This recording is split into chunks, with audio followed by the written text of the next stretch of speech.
Buenos días a todos, estimados estudiantes, y bienvenidos a este espacio de aprendizaje donde vamos a transformar su visión sobre la atención de emergencias. Tomen asiento y prepárense, porque hoy iniciamos un viaje fundamental en su formación dentro de la asignatura de manejo y transporte del paciente crítico. Esta primera clase no es una simple introducción teórica, es la base sobre la cual se construirán todas las decisiones operativas que tomarán en el futuro cuando tengan una vida en sus manos.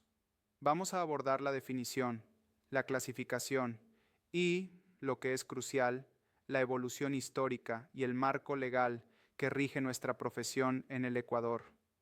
Quiero comenzar desafiándolos a cambiar su mentalidad desde este preciso instante.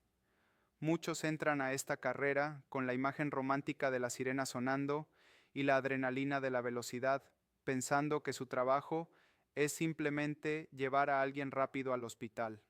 Si esa es su idea, déjenme decirles que están equivocados.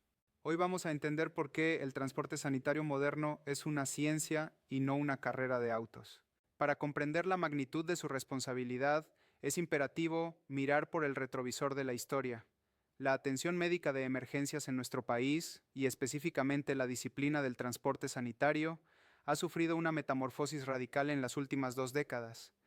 Imaginen el escenario antes del año 2011. Vivíamos en un sistema fragmentado, caótico y dependiente casi exclusivamente de la voluntad de las personas. En aquellos tiempos, si ocurría un accidente grave en una carretera de la costa o en una avenida de Quito, la respuesta no estaba garantizada ni estandarizada. Dependíamos de una mezcla desordenada de instituciones benéficas como la Cruz Roja, cuerpos de bomberos locales que tenían capacidades muy desiguales entre sí, y servicios privados que operaban sin una regulación estricta. En esa época, el paradigma reinante era lo que en la literatura internacional se conoce como scoop and run, que en español traducimos coloquialmente como cargar y correr. La filosofía era básica y peligrosa: meter al paciente en la ambulancia y acelerar a fondo hacia el hospital más cercano. La capacidad de intervención clínica durante el trayecto era mínima, casi nula. Se veía a la ambulancia esencialmente como un vehículo de carga, un camión rápido para mover gente, y no como lo que sabemos que es hoy, un establecimiento de salud. Pero la medicina y la realidad nos golpearon fuerte.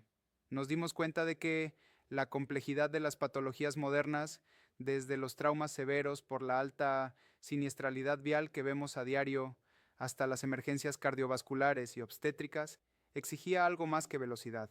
Entendimos que correr no salvaba vidas si el paciente se moría desangrado o asfixiado en el camino. Así fue como evolucionamos hacia el modelo de Stay and Play, que significa estabilizar y transportar, o mejor dicho, llevar los cuidados avanzados a la ruta.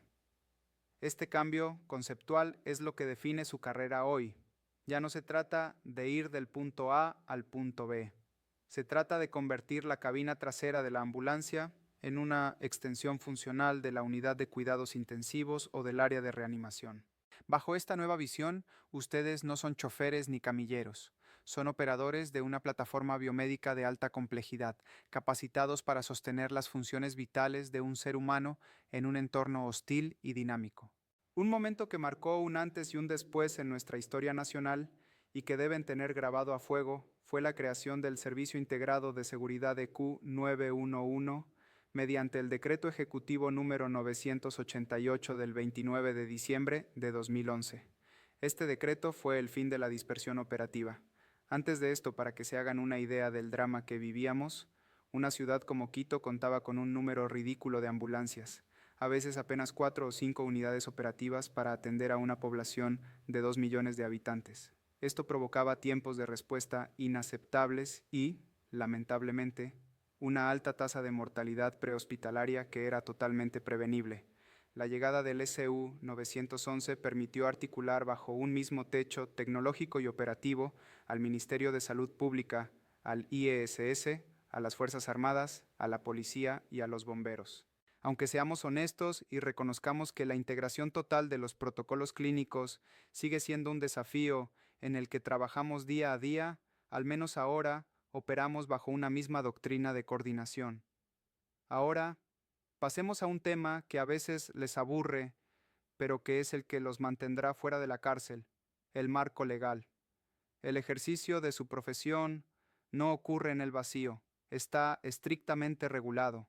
La Constitución de la República del Ecuador, en su artículo 32, establece que la salud es un derecho garantizado por el Estado, y el artículo 362 va más allá, disponiendo que la atención de salud como servicio público debe regirse por principios de calidad, eficiencia y equidad.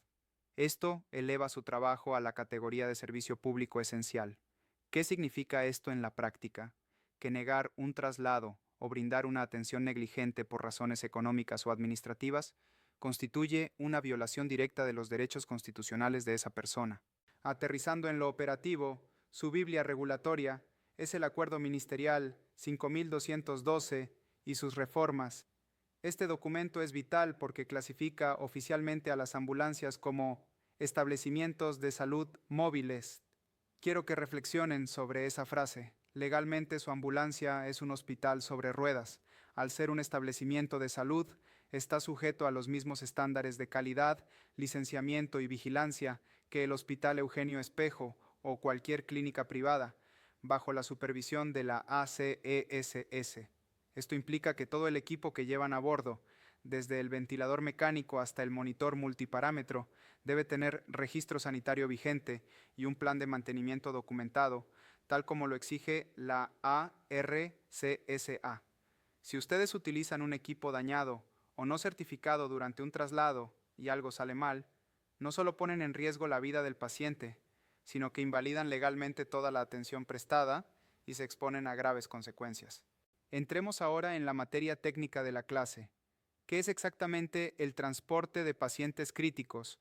Lo definimos como el desplazamiento de un individuo cuya condición fisiológica es inestable o amenaza su vida, requiriendo monitorización continua y soporte vital avanzado para asegurar que la calidad de los cuidados no disminuya con respecto a la que recibiría en una unidad fija. No es simplemente llevar a alguien, es mantener su nivel de cuidados mientras nos movemos. Clasificamos estos transportes en función de 3 ejes: origen y destino, medio de transporte y prioridad clínica. Hablemos primero de la clasificación según el origen y destino, que es la que vivirán a diario. Primero tenemos el transporte primario o atención prehospitalaria. Este es el primer eslabón de la cadena de supervivencia. Ocurre desde el lugar del evento, ya sea un accidente en la avenida Simón Bolívar o un infarto en un domicilio, hacia el hospital. La característica principal aquí es la incertidumbre. Ustedes llegan a una escena no controlada, con información incompleta y a veces en un entorno hostil. Aquí el tiempo es oro. En casos de trauma, hablamos de los 10 minutos de platino, donde el objetivo es estabilizar las funciones vitales básicas y salir de inmediato. En Ecuador, este servicio lo coordina exclusivamente el EQ 911. Luego tenemos el transporte secundario o interhospitalario. Este es el traslado de un hospital a otro. A diferencia del primario, suele ser programado y el paciente ya ha sido estabilizado inicialmente.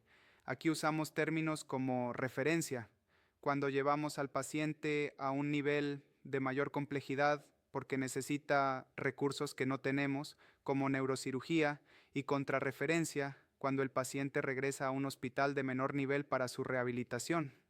Pero mucho ojo, estudiantes, el transporte secundario es una trampa mortal si se confían.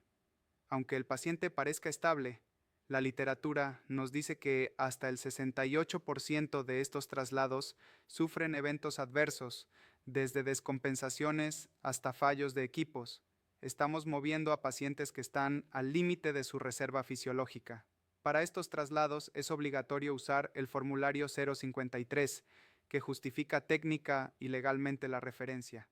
Y no se olviden del transporte terciario o intrahospitalario, es mover al paciente dentro del mismo hospital, por ejemplo, de la UCI a imagenología. Es a menudo subestimado y por eso ocurren tantos accidentes. Nos da una falsa sensación de seguridad estar dentro del edificio, pero en un ascensor se puede acabar el oxígeno o desconectar un tubo, igual que en la calle. Requiere el mismo rigor y checklist que un viaje a otra provincia. Finalmente, para realizar todo esto, contamos con una tipología de vehículos definida por el Acuerdo Ministerial 522. Primero está el vehículo de asistencia y evaluación rápida o VAER. No es una ambulancia, es una moto o camioneta para llegar rápido, hacer triaje y dar soporte básico, pero no transporta pacientes. Luego está la ambulancia de soporte vital básico o tipo B. Está destinada a pacientes sin riesgo vital inminente. Va con un conductor y un tecnólogo y lleva equipos para vía aérea básica, control de sangrados y desfibrilación automática. Pero la herramienta suprema es la ambulancia de soporte vital avanzado o tipo C. Esta es la verdadera UCI móvil.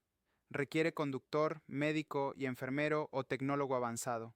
Su equipamiento es sofisticado: ventilador mecánico de transporte, monitor multiparámetro con capnografía, bombas de infusión y desfibrilador manual.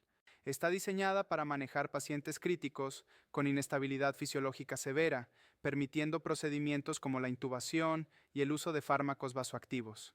Como ven, el transporte sanitario es un ecosistema complejo que integra logística, leyes y medicina. Conocer qué tipo de ambulancia usar, qué marco legal nos protege y nos exige, y cómo ha evolucionado nuestro sistema, es el primer paso para ser profesionales de excelencia. En la próxima clase dejaremos la teoría administrativa y nos meteremos de lleno en la ciencia pura. Veremos cómo la física y la fisiología chocan cuando cerramos las puertas de esa ambulancia y empezamos a movernos por la geografía ecuatoriana. Muchas gracias por su atención.